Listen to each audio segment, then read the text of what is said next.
Partial Breakaway Podcast with your hosts Nick and Junior and producer Vince, bringing you elite fantasy hockey information to help you win your fantasy leagues and win at life.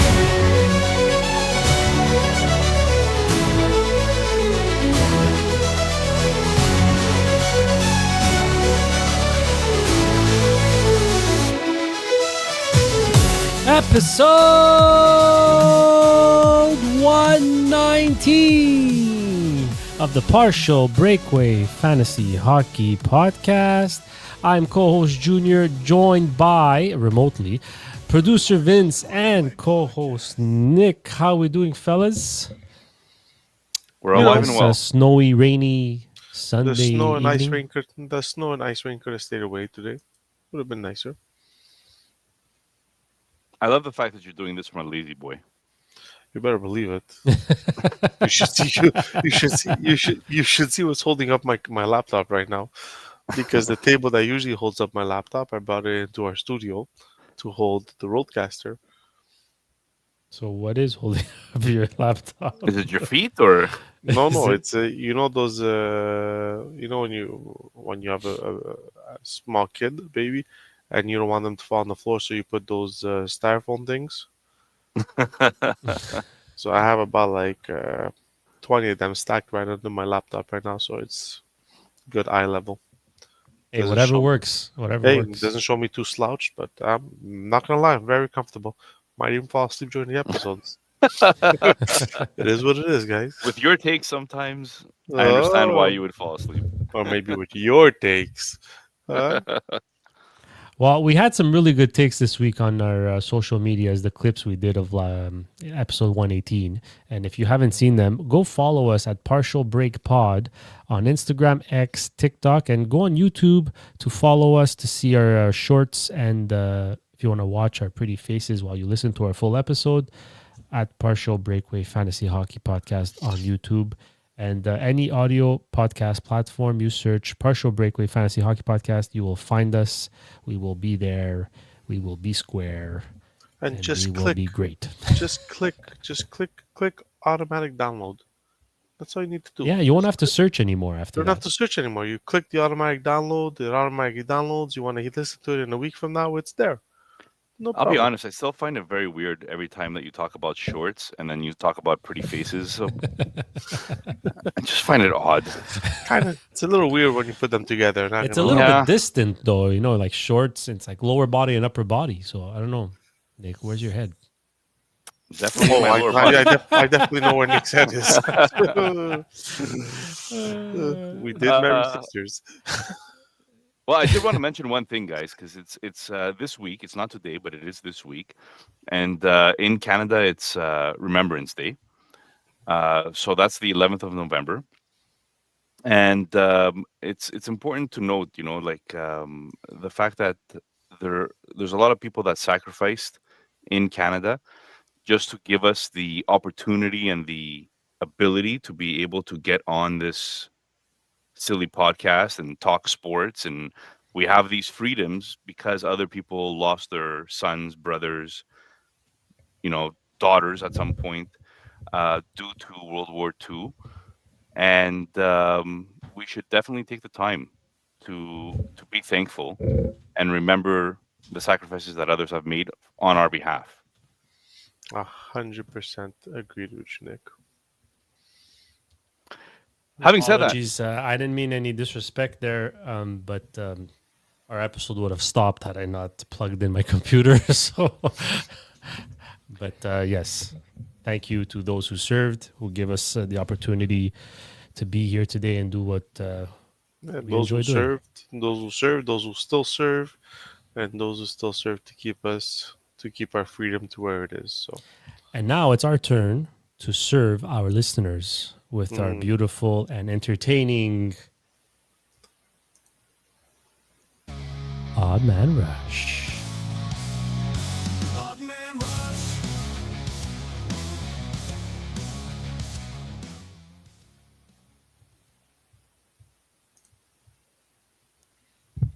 Whether Dun, you're dun, chasing dun. goals, breaking records, or building champions, Sportira has your team covered.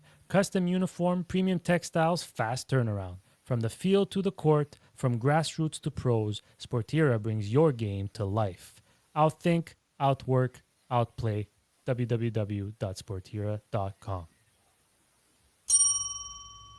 There's the All bell. right. Odd Man Rush, ladies and gentlemen, is brought to you by Sportira, as you just heard. And we take the news and notes and trends of the NHL and turn them into 30-second takes that usually last about 3 minutes, mostly because of the fact that Vince doesn't know when to stop. The segment is sponsored by Sportira. Please visit their website. And let's get started with the news and notes from the NHL for this upcoming week. So this is going to be the week of November the 10th. Guys, Edmonton lost 9-1. They don't look like the Edmonton that could score at will. You know, Bouchard has had obviously problems, looking like a pylon out there. Vince, let me start with you. Is it panic mode? Is it time to panic in Edmonton? Yeah, I think this is the most obvious big red button that the world has seen in panic mode because you mentioned Bouchard, but they can't keep the puck out of their net. I mean, what did they put Skinner in? What did they put Pickard in? They just can't keep the puck out of their net. It makes no sense. And what have we been saying the last 3 years with Edmonton? We've been saying what's holding them back is a solidified goaltender, a goalie that could just make the saves at the right time. Not even an elite goalie, just a goalie that can make the saves at the right time. And they're not getting it. And then you put it all together with no secondary scoring. It's a mess over there. I don't know what they're gonna do. And then you're thinking, okay, well, they might take a chance with Ingram that they traded for, but then you look at his AHL numbers, and he makes Skinner look like an elite goaltender. So it's just, to me, this is a full out panic mode button for Edmonton because if they don't get this solved right away or soon, that they're gonna find themselves in a deep, deep hole, which McDavid and Draisaitl cannot get them out of. Well, Go ahead. yeah, sorry, I'm going to let you talk, Junior, but I also had a conversation with a follower of Edmonton, like a big fan of Edmonton, and he gave me some news. Like, yeah, you could blame the goalies for sure. You know, I mean, Stuart Skinner under 900 save percentage, Calvin Pickard under 900 save percentage, right? But he also said that like Ekholm is having a bad year. Nurse is having worse than usual year. Bouchard is not playing well. That's 3 out of your top 6 are playing like crap. The only person that's playing half decent is Wallman and Kulak. Everybody else seems to be sleeping at the wheel. But go ahead, Junior. What's your take here? Is it solely on goaltending, or I mean, it doesn't help. And like Vince said, like Ingram's AHL numbers are atrocious. He's got a worse save percentage than Stuart Skinner does. They tried to go young to try to rejuvenate this team, but that lack of experience is costing them in games. So like, yeah, we want to blame the goalies, but their defensive game as a unit is terrible. And their defensemen are just making jaw-dropping mistakes. It's unbelievable. That leads to grade A scoring chances every 2-3 shifts. So it's scary. And like, Vince asked last episode before we went off, he's like, which team do you guys think is going to struggle? And I told you guys it was going to be Edmonton. They just don't look good, and they were playing teams. I think they lost to St. Louis, then they played Dallas, and then they played Colorado, and they got a whooping. They lost 6 out of their last 8 games. There's only so yeah? much McDavid and Draisaitl could do to drag this team, but at some point they need some help. But Nick, do you think coaching has something to do with this? Because if you look at their record, at home they're 4-1-2, and away from home they're 2-5-2. Well, I mean, it's supposed to be harder for you to win when you're on the road, Yeah, but right? if with good coaching, like, don't you get better matchups, better thing? Like, I mean, You get better matchups at home because you have the last change yeah, at home. but that's what I'm So saying. But that's coaching wise, that helps, right? And when you're on the road, you try to roll 4 lines and hope for the best. And I think that's part of the problem also is that they don't have the depth Hmm. to roll forward lines. Yes, Henrique is a little bit old, right? Good player, a little bit long in the tooth. Nugent Hopkins, somebody has to play with Drysdale and McDavid too, right? So you can't split all these guys up all the time and expect them to be able to run lines. But there's not enough depth in Edmonton right now. When three of your six defensemen are not playing well, that doesn't help either. There's not enough depth to save you there either. So Then you um, also look for like opportunities to say like, okay, you know what, their power play is struggling. Once they turn it around, they'll be fine. They've got the second best power play in the league. yeah, it's not the power play that's going to No, save it's them. not the power. So Yeah, it's exactly. like what are we looking for here? Like if you go look at Frozen Tools, by the way, from Dubber report, all their defensemen are on a cold streak in terms of offensive production.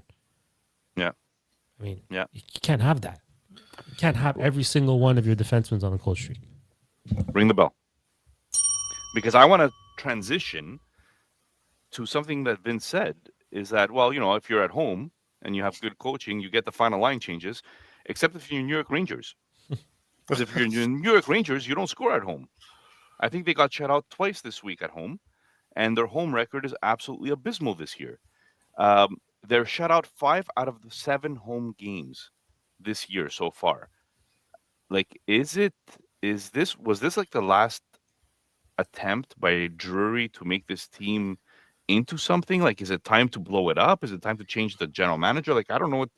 Like, you bring in JT Miller, you make him captain. He didn't fix anything. Um, Panarin wants out. Maybe we don't know what's going on with the contract negotiation there. Like there's a lot of part, and you have Shesterkin signed until God knows when at $11 million, and the guy can't score for you. So where's this team heading, Junior? Let's start with you this time. If you look at the analytics, it'll show you that they're not this bad of a team. Like generally speaking, they're a good team. They're playing good hockey, and they attribute most of this to bad luck. Trocheck is on his way back, so that's gonna help big time because their power play is worst in the league. They're 32nd in the league on power play percentage. So having Trocheck back will help. And guys, Panarin shaved his head. You know what that means? He's already got 2 points and 3 points in his last 2 games after he shaved his head. So they're gonna turn this around. I'm telling you. Well, you're expecting Panarin to bring it back, right? Like especially on a contract year, we're expecting big things out of Panarin. I went deep. Like in a lot of my leagues, I drafted Panarin because he's on a contract year. I'm like, this guy's going to hit 120 points this year again. At some point, it has to turn. It can't be that only one player, one forward on this team, which is Panarin, has double-digit points, which is 10, and Fox has 11, and everybody else single digits. I've never seen something like this after 16 games. But this is like the typical classic Jekyll and Hyde. Away from home, they're 7-1-1, and at home they're 0-6 and like I don't know if their mistresses are giving them what they want on the road, and when they go home, their wives don't give them what they want.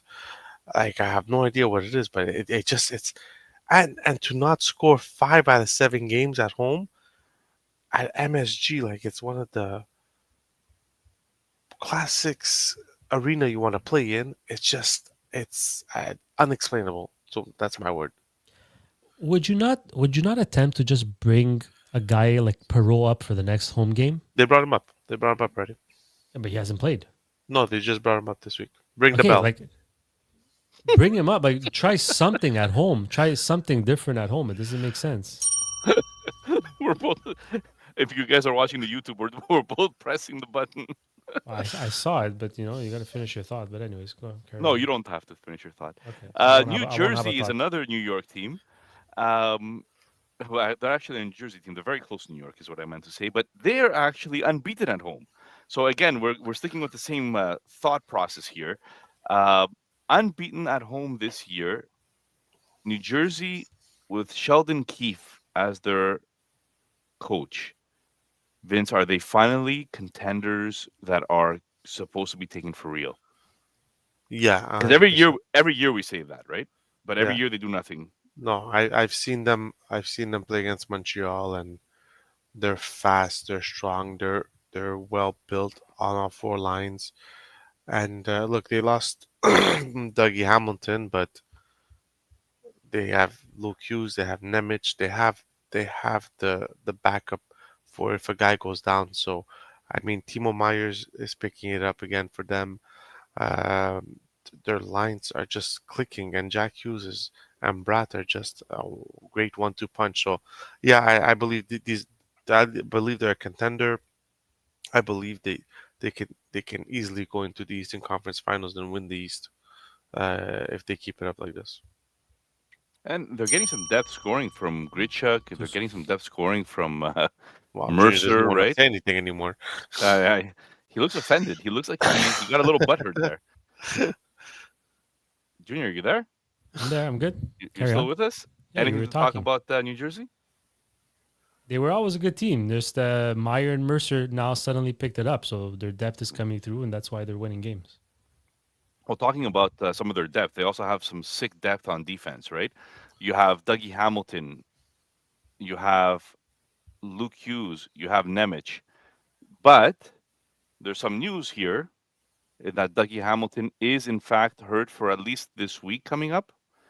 Any news on that, Junior? He's out at least a week, as far as we know. So is So this a Luke, good chance for the others? yeah, it usually is. I mean, every year we go through this. Hamilton gets hurt. Luke Hughes takes advantage of the opportunity. Then Luke Hughes gets hurt. Hamilton comes back. Hamilton takes advantage of the opportunity. But I'm interested to see what more ice time what Nemec could do because he's been having a decent start, 8 points in 15 games. He's not going to get power play one, but he might get more 5-on-5 ice time, and maybe a little more ice time with the top forward lines, which could generate more points. Well, that's music to producer Vince's ears because Nemec was one of his high picks. Was it Yeah, Lama or yeah, in Lama. yeah, yeah? So any thoughts on how Nemec is going to do? Listen, I think he, like Junior said, I think he'll get his opportunity. He's starting off very well. He started the season off very well compared to last year. I still think Luke Hughes is their go-to guy right now. But if he starts struggling, I don't think they're gonna hesitate to go to Nemec. That's a good bell, Junior. See, you're good at this now. Talking about other injuries of note, this is a longer term one. Um, Dubois from Washington is out. Looks like it's 3 to 4 months after having surgery. Vince, you're an owner of Dubois as well. Yeah, Obviously, you're tanking, so this is probably good news for you. But 100%. um, is he in like Band-Aid boy territory? Is he papier mache territory? No, Piece I of don't. paper? I don't think he's papier mache territory. I just think that Washington is gonna struggle without Dubois because even though to me, Dubois is a 60 to 70 point player at his best, Mhm. but he helps make other players around him better. And without him now, they're depending on Connor McMichael, who had a phenomenal season last year, but really slow out of the gate this year. Mhm. So I think that's where the struggle is gonna be, and they're gonna depend on on that first line, Dylan Strom. Wow, Nick, you just lit up like Jesus right now. Holy moly, that's beautiful. Yeah, so I just feel like a lot is gonna be dependent on Dylan Strom. I feel there might be a one line team until Connor McMichael really gets back into the routine. Junior, anything to add on Dubois' injury? Well, before the Dubois injury, their depth scoring really wasn't helping them, and now they'll have no choice to step it up. But I mean, it's only a matter of time. McMichael is pacing for 22 points. Realistically, that's not how he's going to end the year, and his Let's shooting hope. percentage is 3.4. Jesus. So like, this is I'm assuming it's going to turn around. It's a fair assumption, though. With that kind of shooting percentage, it's very fair. Um, talking about somebody that's coming back now, and Toronto, I feel like they could use him. Is Joseph Wool on the verge to come back? Is on a conditioning streak. I think we spoke about Wool even last week as potentially coming back, but for one reason or another, I don't think he was ready yet. He had just it came out right after that he was going down for a conditioning stint. So he was back with the team, but he's on a conditioning stint. Hmm. Vince, Listen, Toronto needs a solution on that back end. The Stolars is struggling. They had today. They had tonight. They had or this afternoon. They had Hill. I call him Hillbilly, but that's not his name. What's his name? Hildeby. Hildeby, and he got lit up for 5 goals. So against a good team, Carolina. that was But tonight. yeah, that was tonight. So Toronto needs this. Like right now they're looking out of the playoff picture with 17 points in 16 games. Goal differential is -1. Stolars is not at the top of his game, so I think Wool will be a refreshing face in that locker room when he comes back. I have a question for you guys. Maybe you guys know this. Looking at the Carolina game, it looks like Boosie was the goalie. Hmm. What happened to Anderson and Kochikov? I know Kochikov started playing this week, but any news of re-aggravating an injury or? No, I think because Busi has done so well, I think they're currently just running three goalies. But isn't it because they have to send him through waivers, Junior? That's probably why, but I don't know for sure. Because Kochikov was the backup to Busi today. Let me see. Let me get that information. Okay, You while you're guys can looking that call it. up, I'm Yeah. going to switch to another topic here. Um, people that don't need waivers are often guys that just got drafted. In Celebrini, Leo Carlson, Connor Bedard, all of a sudden you're seeing these guys on the top of the standings, the scoring standings, the points totals for the NHL this year. Are we seeing a generation taking over from the old generation, like a passing of the torch? I don't know. I want to see it for a whole season before I start talking about passing of the torch. But it's nice to see that as Crosby and Ovechkin come to the end of their careers, that there's guys like Bedard and Celebrini, and it looks like also Leo Carlson, that they're kind of rising to the surface and starting to show their potential. I just want to focus a little more on Carlson because I feel like we've spoken about Celebrini And Bedard. and Bedard for forever. He's got 17 points in his last 9 games. He's on fire. 17 minutes of ice time. He's got 8 goals, 15 assists, 23 points in 15 games. He's pacing for 126. Realistically, I don't think he'll hit 100 points. I mean, I don't think so, but I'm doubting it. But But he's having a phenomenal year. but you know what? Like, how bad? Because their team hasn't changed that much. How bad was the coaching situation last year? Like, do you think Quenville is a big part of this success, or do you attribute that more to just the natural development of the younger guys? I First thing, Boosie does have to go through waivers. That's why they're keeping him up, because they know they're gonna lose him if they send him down to the AHL. So Toronto's going to pick him up. some team is gonna pick him up. So that's why they're running with three goalies right now. Oh, and sorry, just one more Oh. note. And as insurance, because they do want to keep him up, they acquired off waivers. They picked up Caden Primo so that he can go to the AHL. Mm. Yeah. So it's just for Quenville, I believe his I don't know about the coaching. I just believe that Quenville is a more offensive coach than they had last year.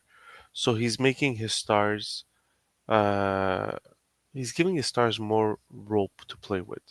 The Gauthiers, the Leo Carlsons, like you see, like Anaheim's games are not 2-1 games or 3-2 games. They're like 7-5, 6-4. Like, defensively there's holes there, but he's making his young kids play and develop uh develop. And I think that's what's helping Leo Carlson.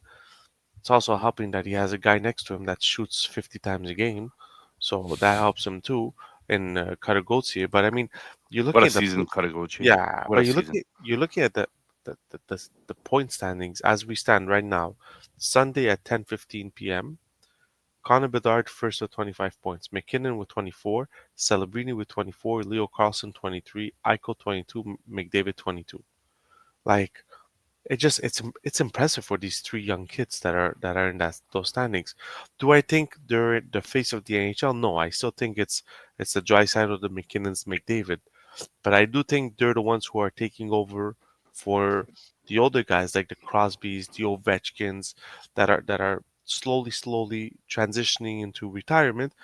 It's nice to see that there's people to come and take over the role. Yeah, definitely, definitely.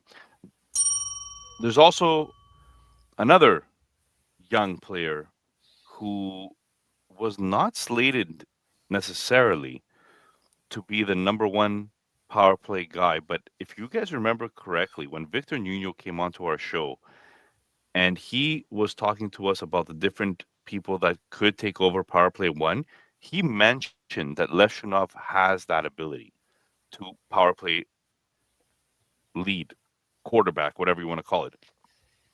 And right now, it looks like he has taken over for Rinzel in Chicago for power play one. Is this something that's going to hold?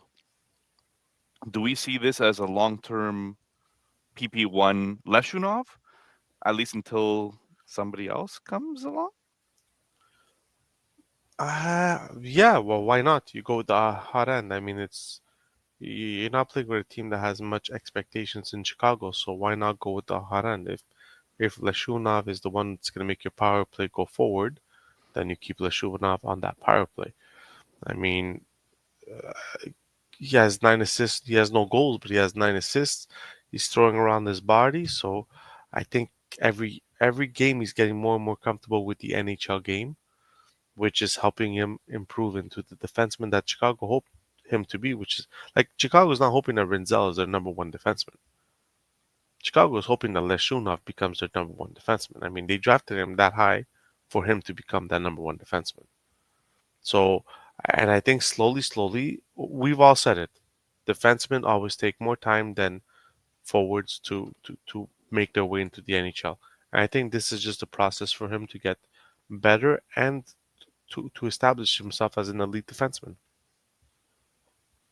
Yeah, I agree. Renzel has 0 points in his last 9 games. And since Levshunov has been put on power play one, it's boosted their power play. They now rank seventh in the league. It also The funny, helps that Bertuzzi's on a rapid pace there in the last week. But well, I was going to say the funny thing is that Levshunov hasn't even scored a goal. No, Right? He's like quarterbacking it in the sense of he has 9 points and 5 of them came on the power play. yeah, mm, So 9 assists. he's 9 assists. He's So the it's opposite of a Cy Young. yeah, yeah. All right, let's move on. Calgary,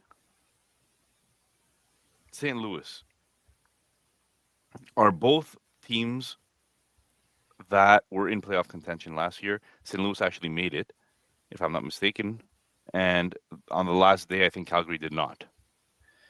Was that like a one-off? Because this year it looks like they're teams that are well within a rebuild rather than a team that's fighting for a playoff spot.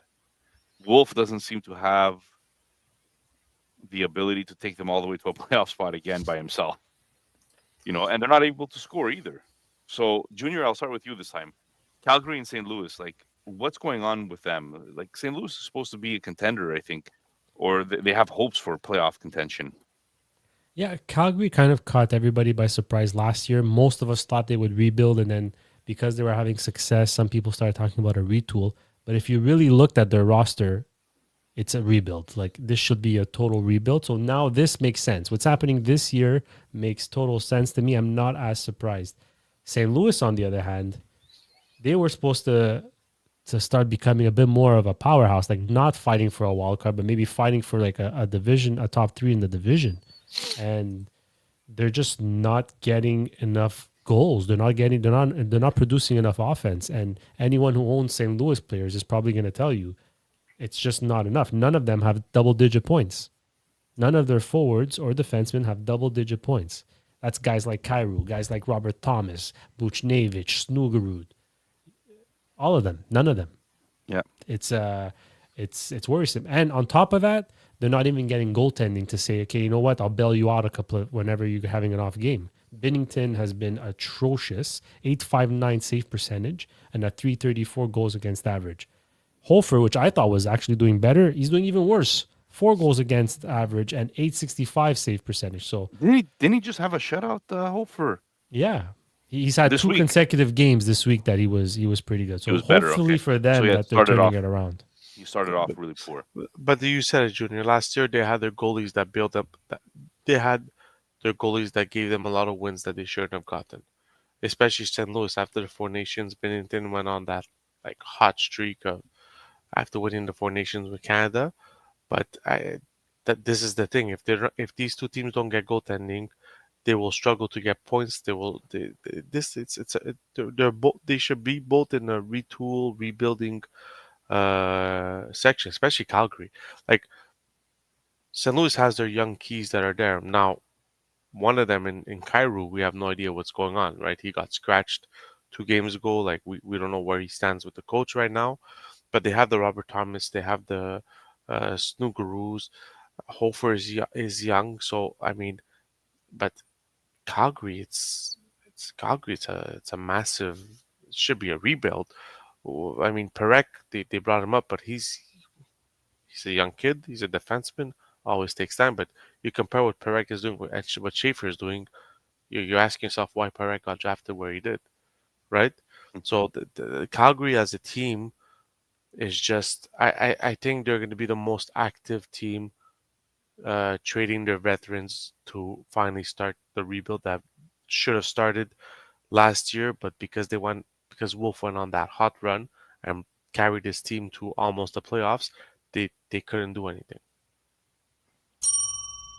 Oh, you mentioned it. You know, selling selling off their veterans, but the owner of Calgary came off and he said he doesn't even want to sell Kadri. He doesn't want to trade him away. And the guy just played his 1,000th NHL game, which is quite a milestone. Um, other than Kadri, the only other person that hit a milestone this week was Ovi. So not too long ago, we had Hedman and Kucherov one episode ago that had hit milestones. Now we have Kadri and Ovechkin hitting milestones. Um, guys, any thoughts, comments about Kadri? Is he going to move at the deadline? Is Ovechkin going to come back and be something here, or are we expecting status quo? Kadri is moving at the deadline if he wants to. If he tells them he doesn't want to move, then he won't move. They won't be able to move him, but he should move on the deadline. Kadri's 1,000 game is impressive just because of how his career started in Toronto. There was a lot of ups and downs with him in Toronto. People didn't know if he, especially with his suspensions, people didn't know if he can, I mean, his biggest fan was Don Cherry Mhm. that thought he was, but no one knew. And then him getting traded to Colorado, I think, is what saved his NHL career and actually brought him into the status he's in today, where he could have played 1,000 games. So I mean, it's a huge feature, and for Ovechkin, I mean, 900 goals, man. Can't wait to see when we're gonna see someone score 900 goals because it ain't gonna be anytime soon, in my opinion. Well, we saw it. Yeah, we we pretty saw much it. Yeah, we saw it. But are we gonna see another one? It's good. It's tough. By the way, before you mentioned, you don't foresee these young guns in Celebrini, Bedard, and Carlson taking over for McDavid and McKinnon and Drysaddle. Uh, I think it's first period, not even 5 minutes in, and McKinnon has 2 goals so far tonight Yeah, yeah, yeah. against Vancouver. So it's just funny. All right, I'm telling you, they're listening to our podcast, guys. They're But just not I don't downloading. think Kadri's gonna move. He's got 4 years left at $7 million. He's 34 years old, 35 years old. it's gonna be tough. That's a lot to take on from another team. Yeah. Even Seneca scored 2 for Anaheim. Dobesh. Guys, Dobesh has started off the year as a potential Calder nominee. He's a rookie, right? He has 7 wins, one overtime loss.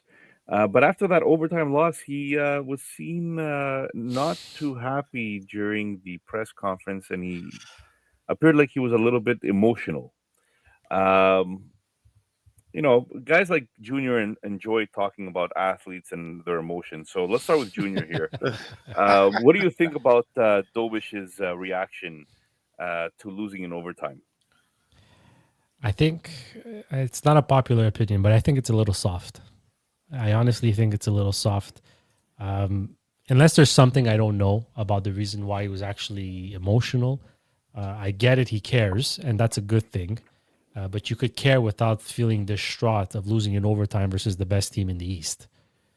What's going to happen when he loses the next game? And it's 2 games in a row he loses.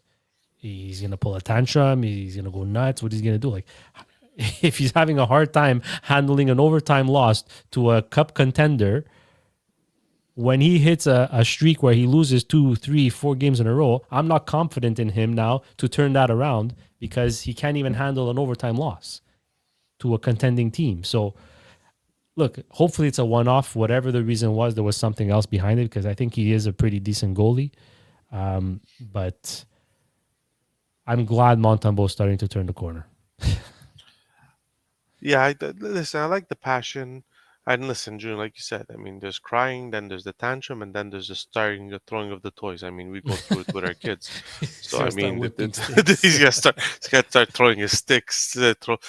So listen, I like the passion that he was upset that he lost. You always you don't want your players celebrating that they lost. So I'm passionate, but I think that it was a little too emotional for my liking. Hey, Look, I'll just if he turns that into an excellent next game, then fine. That's a good way to manage your emotions. But I don't guys, think let's be so. honest.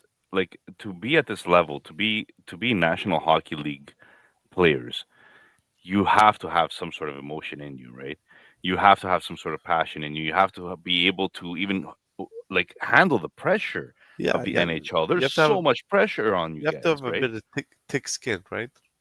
Pressure is a privilege, but the fact is that you have to be in it, right? Yeah, And us three are doing this podcast from our basements right now. Like there's pressure on us too to perform, but yeah, you better believe it. we're not at that level of performance here. Can you Um, imagine the Canadians I were just think, losing and not a winning team?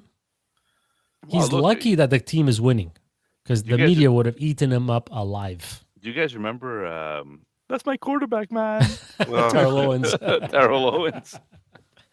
There's emotion, man, in sports. There's yeah, emotion. It's good. This is the drama of men. yeah. We love watching sports for this reason. So I'm happy that he showed a little emotion. You go, You go, Nick. You go. Eh, You guys are just rough.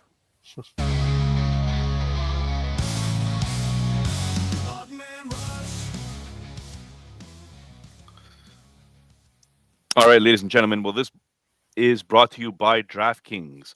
Hockey is back, and this season, DraftKings Sportsbook, an official sports betting partner of the NHL, brings you all the speed, skill, and nonstop action you love. DraftKings Sportsbook delivers on the unmatched intensity of the NHL right to your fingertips. From player props to the thrill of live in game betting, every drop of the puck is your shot to win big.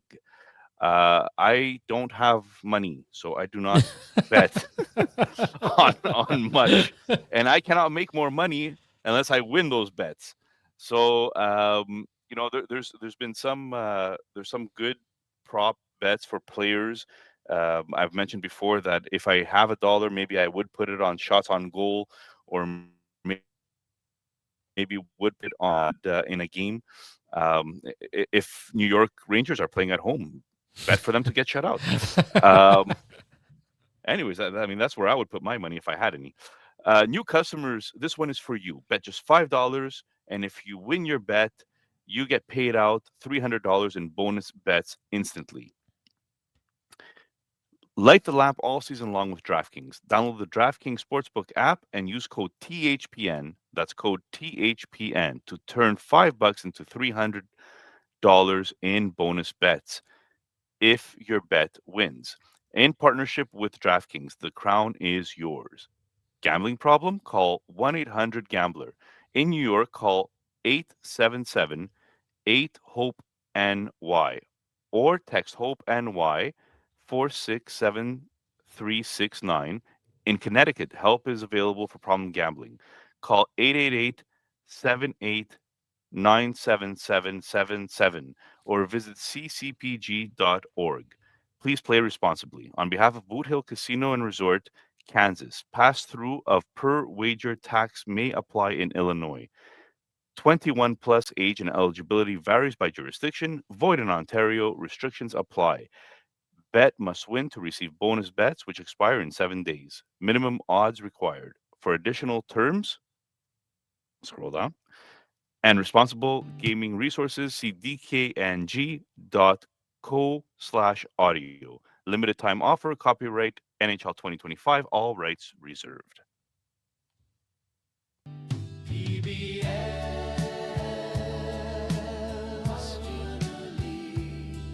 That Nick affectionately calls Pebble, but no one else likes it.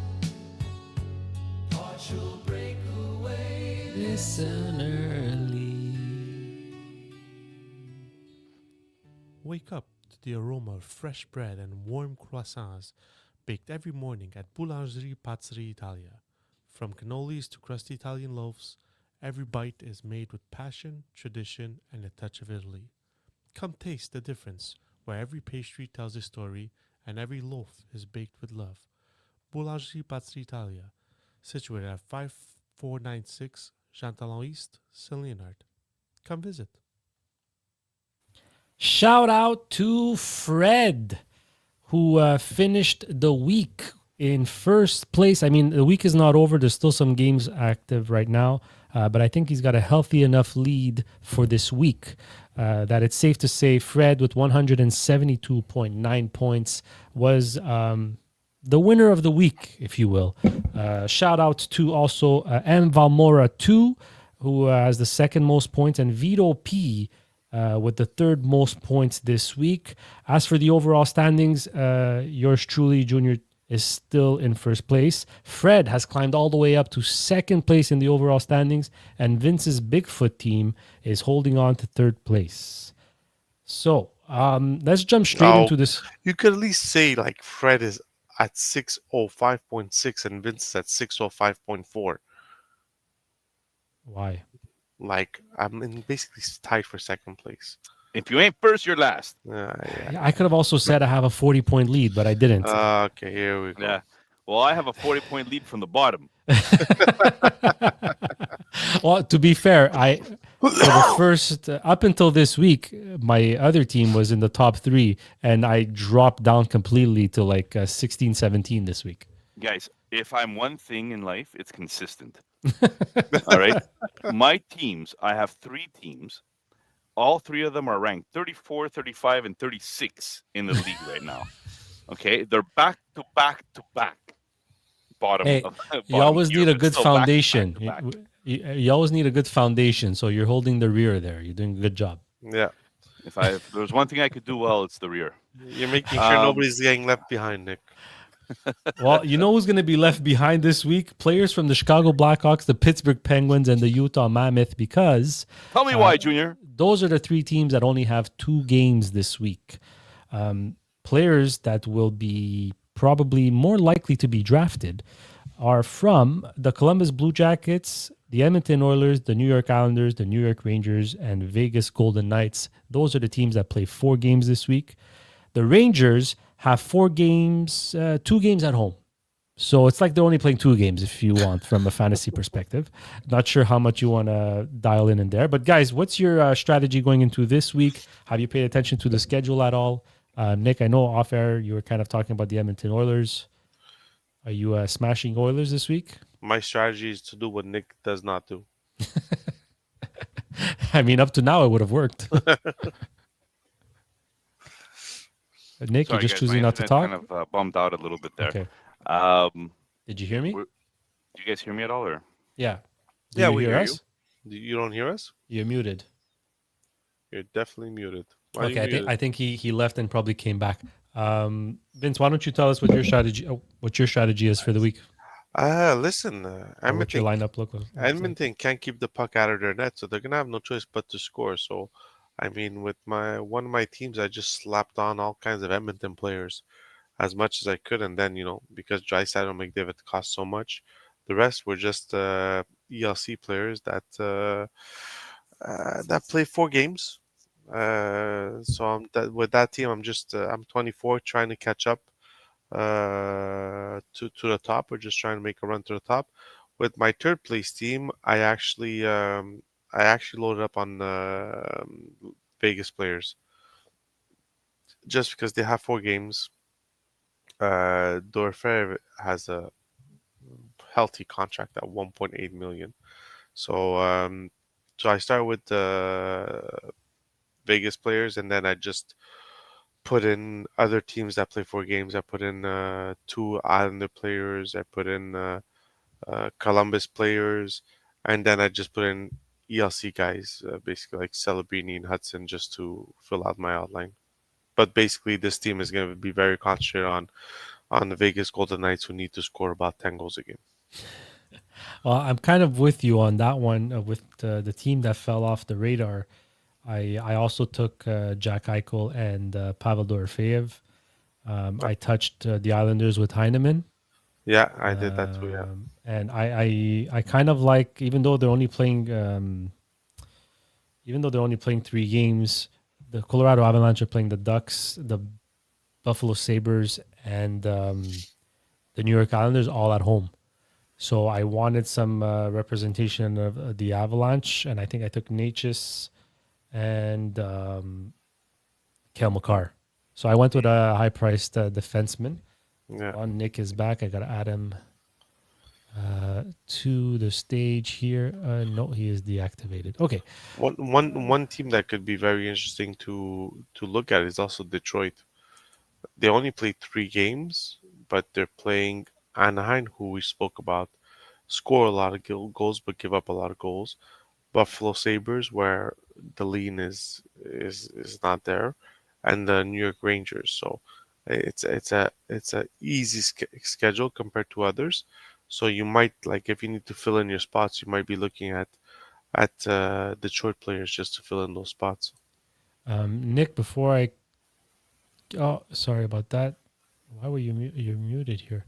I'm trying to unmute your mic and I can't. No, it has been Nick who unmutes his own mic, if I'm not mistaken.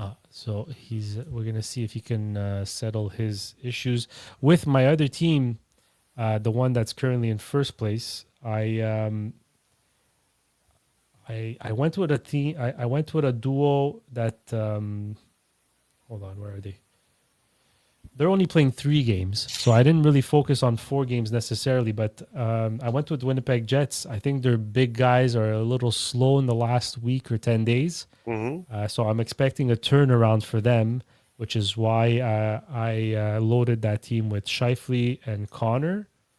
I also took Aho because I like Carolina's schedule. I kept Dorofeyev for Vegas and Colorado. I still wanted to include them in this team, so I did Olofsson this time on this team. And from Edmonton, Roslovic had a great start to the week and to the end of last week. So I'm hoping if Edmonton finds their game, he's part of that. And I took Akira Schmid as my goalie, also touching on Vegas. So Vegas, Colorado, Winnipeg. That's between both teams. That's where I'm really putting my chips. I don't know Yeah, if Nick Offair was talking about the Oilers. I think he's trying to go heavily on the Oilers with McDavid and Draisaitl yeah. on one The of his problem is when teams. the problem is when you're going McDavid Draisaitl, then you gotta find those nice ELC contracts, because those guys are taking up almost half your salary already. Yeah, and I'm just going to go back to look at Fred's team for this week. And just to give you an idea of why he had so many points. Well, to start, he had Connor Bedard and Macklin Celebrini, who had like ridiculous weeks, bringing them to the top 3 of the NHL point standings. Hmm. Kirill Kaprizov, who also had a great week. Clayton Keller. Hold on here while I try to get Nick back On and welcome back, Nick. So, Clayton, I'm just going over Fred's team, and then I'll throw it to you for what your lineup looks like. So, Fred, who won the week, had Connor Bedard, Macklin Celebrini, Kirill Kaprizov, Clayton Keller, Wyatt Johnston, who's had a wild week, Kirill Marchenko, Lane Hudson, Matthew Schaefer, and Scott Wedgwood. I think it doesn't get more perfect than that lineup. I think if we would have went with the best players available to make a $35 million team, this might have been it. Maybe Levshunov instead of Hudson or Schaefer. Nick, what are your thoughts for this week? What's your lineup looking like? Well, I'm going to tell you guys. I mean, let's start with the fact that every single week I have been picking teams that play 4 games. And so all of my players on my entire $35 million lineup are players that play 4 games every single week, nonstop. And that got me absolutely nowhere. I'm the bottom 3 of the league, bottom third of the league. And, it doesn't make sense to me. So this week, I'm trying again, but I'm trying to stick with guys that are hot. I don't want to take risks and grab like a guy like Fantilli, even though Columbus is playing 4 times this week. I don't want to grab Fantilli because he's not hot. I need hot players right now. Right? I'm repeating Go the in a word hot. sauna. Go in the sauna. So I'm going I'm just going to talk about one team. I'm going to talk about my main team. I'm going to go with Jack Eichel. He's been one of the hottest players in the league this year. He's $10 million. So there goes a third of my salary right off the bat. But at least this guy is gonna put up points. Like the chances of him putting up points are higher. I also went with Hurdle, um, Dorofayev. So I have 3 Vegas players right off the bat. And then I decided that I'm going to take 2 Columbus players in Voronkov and Marchenko. They're also playing 4 times this week. And they're the best scorers on that team. I grabbed Roslovich because for $1.5 million, he's a player that has been doing pretty well playing on the top 6 of Edmonton. I grabbed a cheap contract in Matthew Schaefer because he's playing 4 times this week and he's been pretty hot to start the season. Lane Hudson is my other one because I didn't have any money left, and I went with Stuart Skinner. Oh And my God, Oh Nick! boy. I went with That's Stuart the way Skinner. Oh to boy. that's the way to stay at the bottom of the list.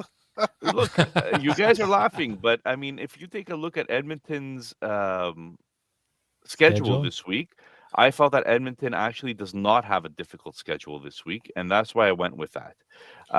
Edmonton is playing St. Louis, who has not been very good. Nick, that's the They wrong can't week. keep Nick, the. It's the that's wrong, wrong it's the wrong schedule. week. No, sorry. Wait. Let me get it. Let me get it. Hold on. Wait. Columbus. So no. It was Edmonton. So Edmonton is playing Columbus, who have not been the hottest team in the league. They've been a 500 team pretty much. Um, they're playing Philadelphia. I feel like you could score on Erson, and even though they're doing not bad with under that coach now, right? They're playing Columbus again, and they're playing Carolina. I mean, I see at least 2 wins here somewhere for Skinner. You see So where you see how Nick covered himself. He says Skinner's going to do well, but he still dressed 2 Columbus players because he knows they're both going to get hat tricks again against Edmonton. Because those are the games Pickard's gonna play, right? well, that's exactly the thought here. Okay, well Guys, then 35 million. It's not easy, eh? No, no, no, it isn't. It is. But to be fair, I had Skinner and then I changed him last minute because I couldn't do it.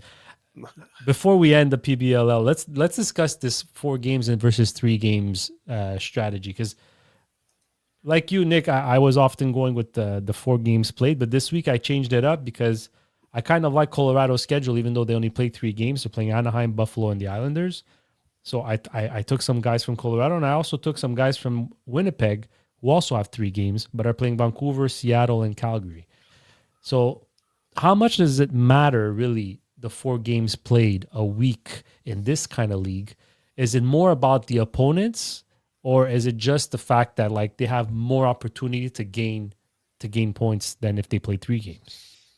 Well, I know for sure, 100%, that there are teams that are ahead of me that have not changed their lineup at all in Interesting. PBLL. So the whole 4 games a week and trying to maximize games played, it's great in theory, but it's not necessarily the best strategy. And I think this for me actually made PBLL even more interesting because now all of a sudden it's not min maxing your games played that's going to make you the top of the league necessarily. There are teams that are better than me that haven't changed their lineup at all. Like we're talking about different strategies could work in PBLL. It's not just being a sweatshop and okay, start him, right? So I'm enjoying it even more because of that, and I find that it just goes to show that this type of league is fun for anybody. And you'll find out this when Nick finishes last place next week. Yeah, maybe.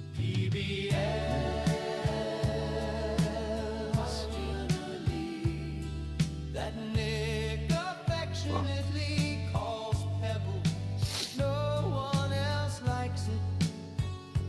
Partial breakaway listener. You know, Nick, you stick with hot guys. Leo Carlson just scored another goal. I know, man. Hey, we haven't Unbelievable. spoken about the turnaround from Chris Kreider, eh? Mm. Anyhow, Ryder's been doing pretty well. Yeah. Vince, I'm handing it off to you for our final segment Our of the final episode. segment. So this final segment is gonna be hot, cold, and whatever. We'll put some warm in there too, just to make Nick happy. But this final segment is brought to us by ANC Photo Booth.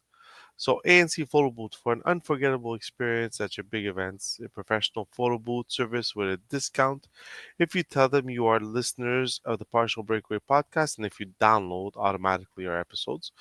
They've recently added a dry ice and cold sparks machine to their long list of accessories and gadgets. For more, visit them at acphotobooths.ca and or on Instagram at ANANDC boot photo booths. Yeah, sure. We'll repeat that. At AANDC photo booths. There we go. Got it. That was a little tongue twister. All right. So basically, this segment, I'm going to throw you out players who are hot, who are cold. You guys tell me, can they keep it up or are they going to plunge into the cold end? And for the cold guys, can they get out of the rut and will it be sooner or later? So the first guy we've spoken about him, Nick, is infatually in love with him because of the amount of shots he takes on net. Cutter Gauthier, 15 points in 9 games played. Nick, to keep this pace up is ridiculous, but can he stay hot for how long? Well, you know that I traded him away to Junior a couple of seasons ago, so guaranteed he's going to become a superstar. And right now he's playing like a superstar. Like let's be serious here. 19 points in 15 games, 104-point pace, like you mentioned. His shooting percentage is a bit high. He's at 16.4, and even elite players don't necessarily keep up 16.4 shooting percentages. But even if it drops down to, let's say, his average of 11 or 12, the guy shoots so many shots per game that he's still going to put up points. I think Cutter Gauthier, guys, you're looking at possibly a breakout player that's going to be a star for a very long time in this league. And I'm absolutely loving it for you, Junior, in LPHL that you have this guy. He gets a $13 million contract soon, so you won't be able to afford him. But yeah, like wow, I'm Junior. I'm I'm absolutely in love with him. Yeah, no complaints here, and I have him with Leo Carlson, so they've been keeping me in the top in the hunt, Nick, with you as close as possible for the LPHL throne. But yeah, like you said, his shooting percentage shouldn't scare anybody. I mean, even if it dips, like you said, it shouldn't make him drop that much.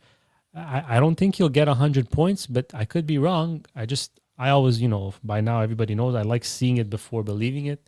So, but yeah, You got to keep right. If you would have, if you, so when we talk about riding the wave or riding the hot hand, had you rid the hot hand with Cutter Gauthier as of 2 weeks ago, to this day, it's still paying off for you. That's a long stretch that you could have capitalized on. So don't think because after 3-4 games he's on fire, he's due to cool off. No, if he's on fire and you want to ride the hot hand, take him until he gets cold. That's how things work. Nice. Next, this guy could be picked up on waivers in most leagues.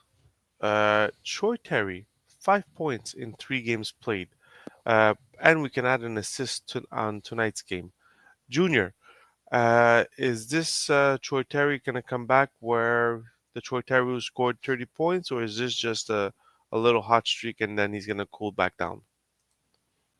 He seems to be on pace to be the Terry we're accustomed to seeing.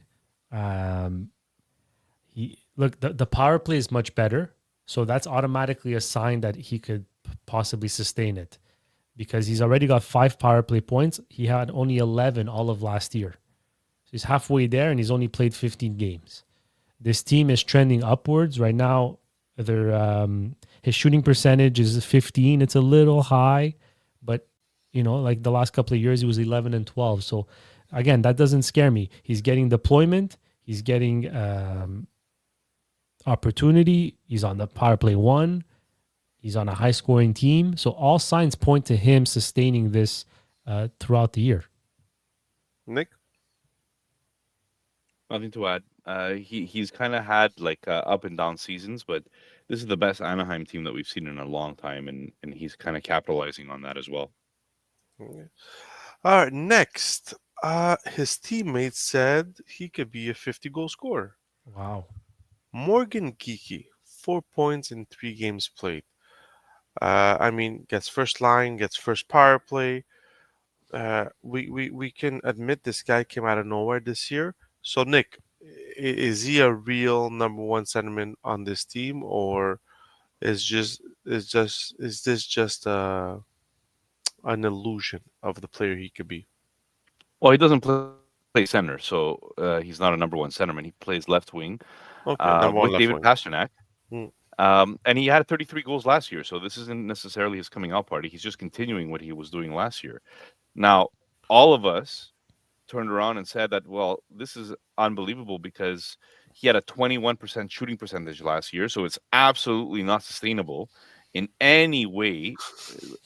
Uh, and he has 28% shooting percentage this year.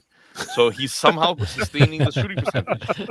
Um, Look, as long as he gets deployment with Pasternak, you're throwing him out there. So you can't not throw him out there. Junior. Yeah, I have nothing to add. Nick said what there was to be said. Okay, next guy. We knew he was going to get a slow start, a new team. We always say when you get a new team, you got to give them about 20 games before they get used to the system, especially this team who has a unique system in the Carolina Hurricanes. So Ehlers had, sorry, last here, 4 points in 4 games played. He got 2 points today, so that will make 6 points in 5 games played. Has Ehlers finally arrived in Carolina, Junior? Yeah, he's arrived and he's not done yet. He hasn't reached the peak here. He still only has a 4.5 shooting percentage, Which is low in Ehlers' which case. is low. And now Ehlers is not a big. He never really had high numbers in shooting percentage. Like he's last year was 13.8. That was by far his best. But you could expect him to be around the 10% mark. Going up 5% in shooting, that's a big difference. That's a big difference. And he's playing with Aho and Jarvis. So despite him not producing, he was never taken off that line. And those guys will produce for 82 games. That's a guarantee. And now you're starting to see that he like you said, he got comfortable. He learned the system, and now he's getting confident. And when you get confident, you start sustaining your production a little more, and you become more consistent. And that's what we're seeing right now. So if you bought low on Ehlers, you did great. It was a great move. Nick? Yeah, nothing to add. Nothing to add. Look at you, so Well, nice. there's a lot of names on this list, so if we Yeah, want this podcast to end in 2 hours, in 2 hours. Okay, so end of Tyler Bertuzzi, Nick, 7 points in 3 games, plus he added another 2 points today, so 9 points in 4 games. Is this one of Bertuzzi's classic hot run streaks, and then he goes to die? yes, What? absolutely. um, I, yeah, yeah, you Yeah. pretty much said it. Um, 28% shooting percentage. So, 28% shooting Wow. percentage. He's on pace for 77 points. I mean, if he ends with 60 points, that's great. That's probably one of his career years. He's like the highest he's ever ended with was 62 points ever. So I guess he could be a 25 goal scorer, 60-point player again this year if he continues this hot streak a little bit longer. Bedard's been doing well though, so you gotta say to yourself that you know what, if this team is having their superstars playing well, somebody's gonna benefit. Right now, he looks like he's the benefit.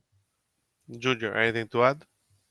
No, just that he's improving his plus minus. He ended last year with minus 39. He's at plus 2 so far this There we year. go. Uh, Junior, you see, all it takes is a bit of motivation sometimes to bring out the lion in a man. And this is what happened to Miro Hiskinen. Everybody talked about how Harley signed this big contract and how it was a wonderful contract, but forgot that Hiskinen is this number one defenseman on this team. 9 points in 3 games played, and if I'm not mistaken, he added some points today. Let me see over here. They scored 2 goals and he added 2 assists. So that's 11 points in 4 games. Junior, is this Miro Hiskinen saying pump the brakes on this whole Harley number one defenseman for Dallas? I don't know if it's pump the brakes because, like, in a month from now, Harley's gonna have 9 points in 4 games, and we're gonna have this conversation with the opposite names. But like when Nick talks about writing the hot hand, I want hot players. This is a guy that right now you should be putting in your lineup every week because he is the hot player of the two. And you're right, Heiskanen was the number one guy on this team, but from a general perspective, Harley was always the one providing the most offense from the back end. But as of right now, Heiskanen seems to be saying, until I'm gone, until I'm given an opportunity, I'm going to make sure I grasp it and I take full advantage of it. And that's what he's doing. He's at 70% of the power play share. Mm-hmm. We haven't seen that in a long time.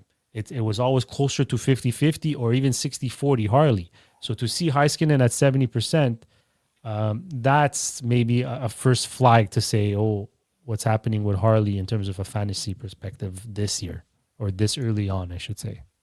Nick, right to add?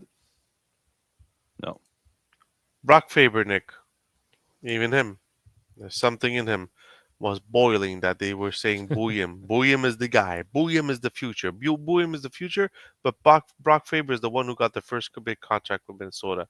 4 points in 3 games played. Booyam is slowing down. Is Faber taking this opportunity to reestablish himself as a number one defenseman on that team? well, you're right that Boehm is slowing down, and he's kind of hitting a little bit of maybe a rookie wall, or maybe a rookie. Yeah. The adrenaline is wearing out a little bit. Um, I just love the fact that in one of my leagues, I was made fun of because somebody offered me Boehm for a player. It doesn't matter the trade now, but everybody in the league was saying, "Oh, you went and you got Faber. This guy doesn't even have power play one. He's a bum. He's not even going to be fantasy relevant." And yes, he started off the year very bad, but in the last in the last 8 games played, he has 9 points. His shooting percentage is not out of this world. It's 7.9. He's still playing 23 and a half minutes per night. He's gonna get his opportunities, and maybe he doesn't have power play one necessarily, but with that much amount of ice time, he's still gonna be a player that could end up with. He's on a 43-point pace right now. That's still, we said last time, it's almost top 20 in the league when it Yeah. comes to defensemen if you have 45 points. So He's still a valuable defenseman. I don't know about him not having any fantasy relevance anymore. I think that that's a little bit overblown. Junior, Morgan Riley, 8 points in 6 games played. I mean, we were talking about this guy being like swept under the rug this year because of the season he had last year. And if he could, like, Nick, don't hurt yourself with your microphone. It's I okay. know. I do that at work too. So, Morgan Riley, are you surprised with this hot streak? I mean, has he redefined himself as an offensive defenseman again? We'll see. I mean, I watched a bit of the game yesterday, and Ekman Larson was on power play one. Ekman Larson was on the ice with the goalie pulled. It wasn't Morgan Riley. Um, I mean, Frozen Tool still shows that he has 60% of the power play. Is he back? I expect this to level out to his usual 50-ish, between 50 and 60 points, which is pretty good from a fantasy perspective for sure. But to say that he's actually gonna get the 70 points he's pacing on, I'm not convinced. Nick, a auto defenseman, but not the one everybody thinks we're going to talk about. Shabbat, 9 points in 12 games played. I mean, Shabbat in dynasty leagues was known as a defenseman who made a lot of money, but not enough points for the money he made in a salary cap league. Do you think he's turned the corner now? Like, I mean, I don't believe he'll overpass Jake Sanderson, but do you think he can solidify himself as a number two defenseman, maybe like a Devontae Taves, and still get those, be a good number 4 or 5 defenseman in fantasy for you? Well, I think he's always been that. He's always been a very good defenseman. What was a little bit of trouble with him is that he never played 82 games. Hmm. But apart from that, the guy is averaging pretty much on pace of what he's been averaging for the last 5 6 years. He's steady Eddie when he actually plays. He's on pace for 51 points this year. Last year he had 45 points. The year before that, he was on pace for 48. The year before that, on pace for 49. The year before that, on pace for 53. Like we're talking about, he's steady Eddie when he plays. Yeah. $8 million is pretty much the average going rate for a 45-point defenseman. Especially the fact that again, we've mentioned it before, where if he ends up with 50 points, he's probably top 20 in the league. So I think Thomas Chabot is perfect where he is. And he's not showing us anything new necessarily here, but he has had 3 points in the last 3 games. So Now let's go into the guys who took the cold plunge and have not come out of it yet. Junior, we gotta talk about this guy, Buffalo Coolidge. 0 points in 3 games played. I mean, there was very high hopes for this guy at the beginning of the season with Buffalo. Like, is this guy an AHL player who's playing in the NHL? And if he could play in the NHL, can he play a top 6 role? He's currently injured and he's on IR, but I think it's just a player who's in his first full season in the NHL and learning what it is to find consistency. It's obviously what he's lacking so far early in the season, but I wouldn't say he won't be fantasy relevant. I don't think it's a question of him not actually being an NHLer. He is an NHLer. It's just part of the process. You learn what it takes to be in the NHL, and more importantly, what it takes to stay in the NHL. So part of the process. It's only his first full NHL season. Nick, the next player, I got snake bitten a bit because he got 2 goals called off after a replay this season. But Landeskog, he got 1 point in 4 games played. I mean, when he came back, people were somewhat excited, but I know you were very pessimistic because of the injury he had. If he can be back to his old self and put up those great secondary points, do you think he's just a role player now, or do you still think he can be fantasy relevant in some teams? well, I mean, I think we have to be fair. He came back from an injury where the doctors were telling him he'll never play again, Hmm. and he actually came back to be able to play NHL level. And I mean NHL level as not sarcastically, you know. No, Um, he has 4 points in 16 games. The biggest problem with him right now is that unfortunately, like you said, he might not have the ability to play top six anymore after an injury like that. Maybe he's simply a bottom six player now, and he still brings in the leadership. He still brings just over a hit per game, maybe just over a shot per game. He's averaging yeah, right now. Um, More than that, though, unfortunately, he's not bringing, and he's averaging 13 minutes of time on ice. That's not top that six yeah, exactly. time on ice. So for those reasons, unfortunately, he's droppable in Yeah. fantasy. Okay. So since Junior went to take care of some business, I'll come back to you again, Nick. Seth Jones, he was supposed to be like this was supposed to be after last year going with Florida. It's supposed to be like his full first season, rejuvenation season with Florida. Um, have the serious injuries in Florida hurt Seth Jones indirectly? I mean, yes and no. If you're a star, like we thought Seth Jones might have been back in the Columbus days, Hmm. um, and maybe early in the Chicago days as well, you would be able to produce regardless.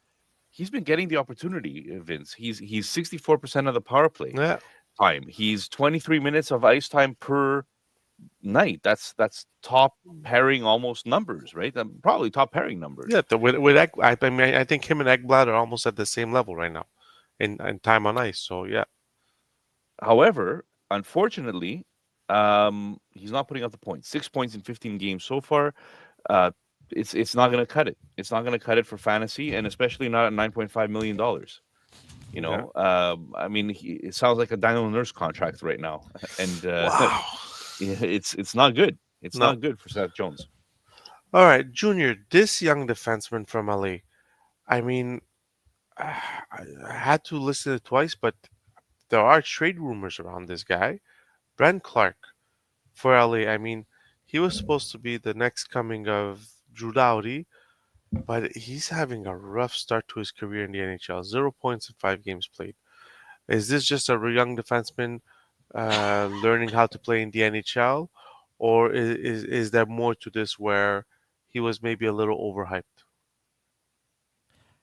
I'm starting to think he might have been a little bit overhyped, but again, he's only 22 years old.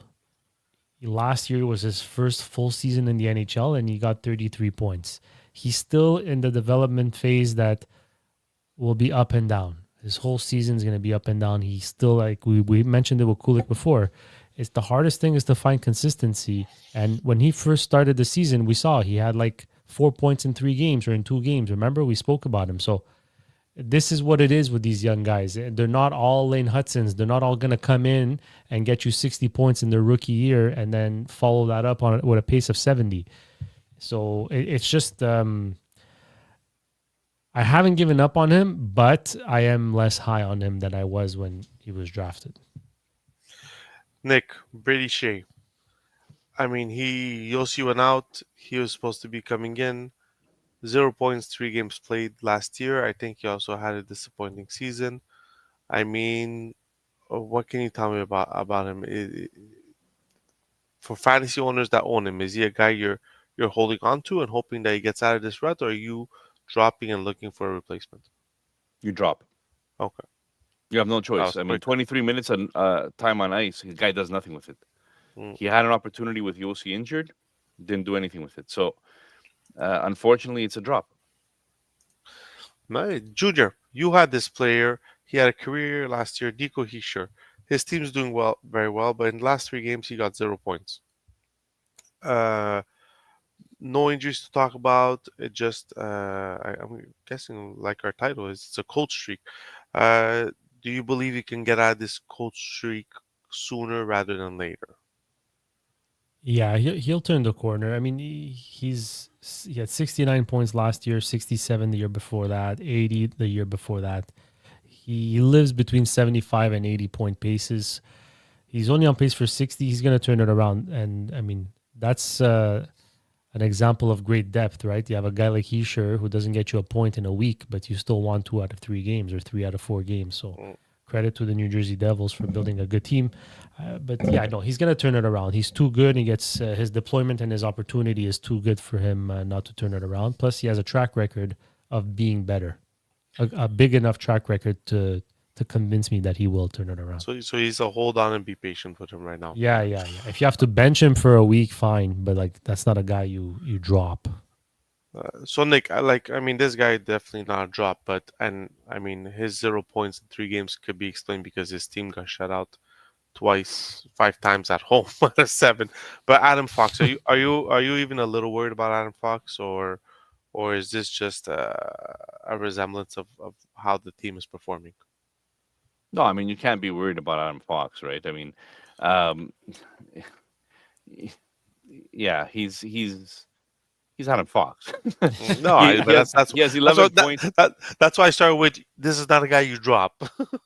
Yeah, he has 11 points in 16 games. He's on pace for 56 points. That would put him top 5 in the league, Yeah. top 10 in the league if you really want to. And he's still playing 24 minutes of ice time, 80% of the power play. So Junior, I'll throw you the same question about the next guy, Jake Sanderson, 0 points in 4 games played. Is it the same situation where he's just going through a little bumpy road, or should owners be worried for Jake Sanderson? No, I wouldn't be worried. I think he can still maintain this pace of 56 points. I think he just started way too hot that he maybe gave false hope of a 70 to point per game season. But no, nobody should be worried for Jake Sanderson. He's going to be just as valuable 5 months from now than he was when you drafted him. Nicholas, next two other guys, and then the podcast is done. You own them. I'm pretty sure you traded him. JJ Peterka started hot with the Utah Mammoth, but 0 points in his last 5 games. Um, is this a player coming back to earth with a new team? Still trying. I mean, was on adrenaline, and now is just trying to keep up with the system. I mean, I'd like him to shoot a little more. He's just under 2 shots per game in the sense Hmm. of percentages. I find he hasn't been as involved lately. His time on ice is lower than it was last year. Obviously, Buffalo was not as deep a team as Utah, so there's something to say there. Um, he's on a 51 point pace, and quite frankly, it's not enough for somebody that puts up $7.7 million. And I can tell you right now that I had traded him away to listener Bamia in LPHL. Um, you know, and he's expecting more out of him. And I think any fantasy man would be expecting much more from him. 0 points in 5 games is not what you want from Paterka, Yeah, especially not in a top 6 role in Utah, who's doing very well. Utah. yeah, he's too much of a streaky player, in my opinion. Needs more consistency. He can give you weeks where he'll give you 6, 7 points, and then he'll give you 4 weeks of 0 points. So Yeah, that's fair. he's always been very very streaky. All right, Junior, last one. We spoke about him a bit on the Dubois injury. Connor McMichael, 0 points, 3 games played. I mean, I don't think he has many points this year. With the Dubois injury, is this gonna make him elevate his game to? I mean, the season he had last year, or at least anywhere close to the season he had last year. He's off to a pretty terrible start. 4 points in 15 games. He's on Hmm. pace for only 22 points. Oof, Yeah, that's rough. his shooting percentage is 3.4. So you got to think that goes up. Um, and now he's gonna have more opportunity. He was averaging 15 minutes of ice time. Now he's the number 2 center on this team, and he's lining up with Protas and Tom Wilson. So this should get him. Tom Wilson was hot. He's Yeah. fire hot. So I think he'll turn it. I think he can turn it around. He has the greatest opportunity to do it. Unfortunately, it was an injury to Dubois, but he's officially the number 2 center. He doesn't have power play 1, but he never did, even when he had 57 points last year. So I'm expecting an increase, but I don't know if he's going to match last year's points because he started off too slow. All right, and that it is. That is it. Rewind. And that there it is, the segment hot cold. Don't be afraid to take the cold plunge once in a while. It's good for your skin and your health. But just make sure to good go for your back into heart. the and make sure you go back into the warm area once you're done.